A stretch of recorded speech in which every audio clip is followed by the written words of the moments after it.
கிறிஸ்துவுக்கென அன்பானவர்களே, ஆண்டவருடைய திருப்பெயரிலே உங்களை வாழ்த்தி ஆசிர்வதிக்கிறேன். இறைவன் இந்த புதிய நாளின் நன்மைகளை மென்மைகளை கொடுத்து நம்மை தாங்குவாராக. தியானத்திற்காக ஒரு வசனத்தை உங்களுக்கு முன்பாக நான் வாசிக்கிறேன். அது யாக்கோபு எழுதின கடிதம் 3ஆம் அதிகாரம் 17வது வசனம். பரத்திலிருந்து வருகிற ஞானமும் முதலாவது சுத்தமுள்ளதாயும், பின்பு சமாதானமும் சாந்தமும் இணக்கமுள்ளதாயும், இரக்கத்தினாலும் நற்கலிகளினாலும் நிறைந்ததாயும், பட்சபாதம் இல்லாதாயும், மாயமற்றதாயும் இருக்கிறது. Heavenly wisdom. அன்புக்குரியவர்களே, இன்றைக்கு அநேக காரியங்களை இந்த உலக ஓட்டத்திலே நாம் கற்றுக்கொள்வது உண்டு. இதை இப்படி செய்தால் இப்படி வரும் என்று சொல்லி புரிந்து செய்கிற காரியங்கள் உண்டு. ஆனால் பரலோக ஞானம் என்று சொல்லுகிற heavenly wisdom, when we receive from God, அதனுடைய வெளிச்சமே, அதனுடைய வழிகாட்டுதலே சற்று வித்தியாசமான கோணத்திலே வருகிறது. பாருங்கள், பரத்திலிருந்து வருகிற ஞானம் முதலாவது சுத்தம் உள்ளதாயும், it is a purified one, it always thinking the holiness, பரிசுத்தத்தை மட்டுமே நோக்கி பார்க்கிற, பரிசுத்தத்தை மட்டுமே தேடுகிற, பரிசுத்தத்திலே மட்டுமே தலைத்திருக்கிற ஒன்றாய் அது காணப்படும். அந்த பரிசுத்தத்திலே தலைத்திருக்கிற இந்த முதலாவது பரத்திலிருந்து வருகிற ஞானம் சமாதானமும் சாந்தமும் இணக்கம் உள்ளதாயும். அப்போ பாருங்கள், சாந்தமும் இணக்கமும் சமாதானம் இங்கே ஒன்று கூடுகிறது.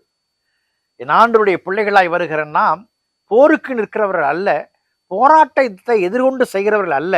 ஆனால் இறைவனோடு கூட இணக்கமான உறவை கொண்டு இறைவன் தந்த சமாதானத்தை வெளியரங்கமாக்குகிற பிள்ளைகளாய் காணப்படுகிறோம். மட்டுமல்லாதபடிக்கு இரக்கத்தாலும் நற்கனிகளினாலும் நிறைந்ததாயும் இருக்கிறது. இதுல filled with a compassion, குறைவுகள் அற்ற இரக்கத்தை வெளிக்காட்டுகிற, அதன் வழியாய் கனிகளை தருகிற ஒரு வாழ்க்கை. என் ஆண்டவர் எனக்கு இறங்கினதை போல இரக்கத்தை வெளிக்காட்டுகிற ஒரு வாழ்க்கை. பட்சபாதம் இல்லாதாயும் மாயமற்றதாயும் இருக்கிறது. It's not hypocrisy. அப்படியே பார்த்துட்டு போற மாதிரி அல்ல. இதுல காணப்படுகிற தெளிவுகள் என் வாழ்வு நிலையிலிருந்து மற்ற மக்களுக்கு பிரயோஜனமாக வேண்டும். பரத்தின் ஞானம் என்பது என்னோடு அழிந்து விடுகிறது அல்ல. நான் பெற்றிருக்கிற பரலோக ஞானம் மற்ற மக்களையும் விண்ணரசுக்கு சுதந்திரவாளிகளாக மாற்றுவது. ஒரு ஞானி ஒரு குருகுலத்துல இருந்தார். குருகுலத்துல இருந்த ஞான இடத்துல அநேகர் சீஷர்களாக இருந்தார்கள்.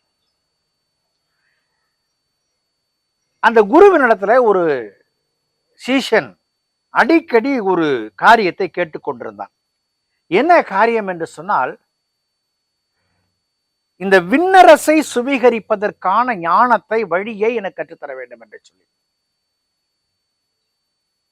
எல்லா மக்களும் சுபிட்சமாக மோட்சத்திற்கு செல்ல வேண்டும், நீர் ஞானி, உமக்கு தெரியும், அந்த வழி எனக்கு கற்றுத்தாருங்கள் என்று சொல்லி தொந்தரவு செய்தார். பல காலம் தாமதித்த அவர் ஒரு நாள் அவனை அழைத்து அந்த மந்திரத்தை அவனுக்கு சொல்லிக் கொடுத்தார். அவன் எப்படி இருந்தால் சுபிட்சமாக சுகமாக மோட்சத்தை அடையலாம், பரலோகத்துக்கு செல்லலாம் என்று சொல்லி சொல்லிக் கொடுத்தார். அவர் சொன்னார், இதை தெரிந்து கொண்டவன் மட்டும்தான் அங்கு செல்ல முடியும்.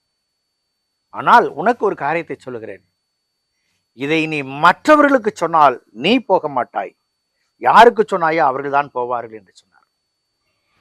இந்த மந்திரத்தை கேட்டுக்கொண்ட அவன் அடுத்த நாளே ஒரு கோபுரத்தின் உச்சியிலே ஏறி நின்று கொண்டு எல்லா மக்களையும் வாருங்கள் வாருங்கள் என்று கூவி அழைத்து மோட்சத்திற்கு சுபிட்சமாய் செல்கிற வழியை இந்த குருவிடத்துல கற்றதை சொல்ல ஆரம்பித்தான். எல்லா மக்களுக்கும் ஒரே ஆச்சரியம், அதிர்ச்சி, மகிழ்ச்சி. அவன் கீழே இறங்கி வந்தான். அந்த குரு பார்த்தார், எப்பா இதை சொன்னா நீ செத்து போயிடுவேன்னு சொன்னனே, நீ சொல்லி நான் போகணுங்கிறது இல்லைங்க, எல்லா மக்களும் மோட்சத்திற்கு செல்ல வேண்டும், அது என்னுடைய தாக்கமா இருக்கிறது, அது என் ஏக்கமா இருக்கிறது, எனக்கு இறைவன் கொடுத்த ஞானமாய் காணப்படுகிறது என்று சொன்னார். அன்புக்குரியவர்களே, பரலோக ஞானம் என்பது மற்ற மக்களை விண்ணரசின் சுதந்திரர்களாக மாற்றுவது. இன்றைக்கு அந்த ஞானத்தை நாம் கொண்டவர்கள் என்று சொன்னால் சுத்தமான ஞானம், சுத்தமானதை பெற்றுக்கொண்டு, சமாதானமும் சாந்தமும் இணக்கமுள்ளதை பெற்றுக்கொண்டு, இரக்கத்தால் நற்கணிகள் நிறைந்த வாழ்க்கையை பெற்றுக்கொண்டு, பட்சபாதம் இல்லாமல் மாயமற்ற அன்போடு கூட மற்ற மக்களை ஆண்டவரை கொண்டு செல்ல ஆயத்தப்படுவோம். கடவுள் ஆசீர்வதிப்பார். ஜெபம் செய்வோம். கிருபை நிறைந்த நல்லா இயேசு சுவாமி, இந்த நாளுக்காய் இந்த வேளைக்காய் நன்றி செலுத்துகிறோம். உம்முடைய திருக்கரங்களை எங்களை தாழ்த்துகிறோம் சாமி. உம்முடைய ஞானம் எங்களுக்கு கொடுக்கப்பட்டது உம்முடைய பிள்ளைகளை உம்மிடத்தில் சேர்ப்பதற்காக.